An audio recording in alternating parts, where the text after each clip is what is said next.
ძმები არველაძეების ბურთისა და მოედნის სიყვარული ბავშვობიდან იწყება. საფეხბურთო ისტორია კი შეგვიძლია იქიდან მოვყვეთ, როცა მამას მიხეილ მეცხის სახელობის საფეხბურთო სკოლა ავაზაში შეხვავს. სწორედ აქედან იწყებს ათვლას ძმების ყველაზე მნიშვნელოვანი და ისტორიული პერიოდი. მოგენატრა რა? დინამო, ტრაბზონი, საქართველოს ნაკრები, ბრენდა, აიაქსი და რეინჯერსი. ეს დრო ძალიან მეყვარს.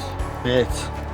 ამ წლების განმავლობაში დაგროვდა დიდი გამოცდილება, მრავალი ბრძოლა, არაერთი გამარჯვება და მაინც თავარი უცვლელი დარჩა. ძმობა და გზა წარმატებისაკენ. ტრაბზონში ძმებმა ერთმანეთისთვის მიცემული პასებითა და გოლთა სიმრავლით სუპერთასი ქალაქს დაუბრუნეს. 1997 წელს აჩის და შოთის გზები იყოფა. აჩი ნიდერლანდურ ბრედაში გადადის შოთა აიაქსში და ერთმანეთის პირისპირ მწვანე ბალახზე რამდენჯერმე აღმოჩნდებიან. აუცნაური დღე იყო. ყველა რო ჩემსკენ იყო.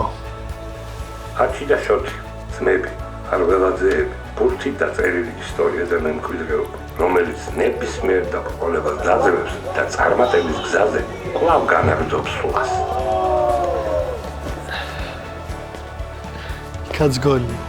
აჩიმ და შოთი, ერთიანობითა და ძმობით გაერთიანებულებმა შექმნეს ისტორია. ისტორია ძმები არველაძეებისა და მათი საერთო წარმატების.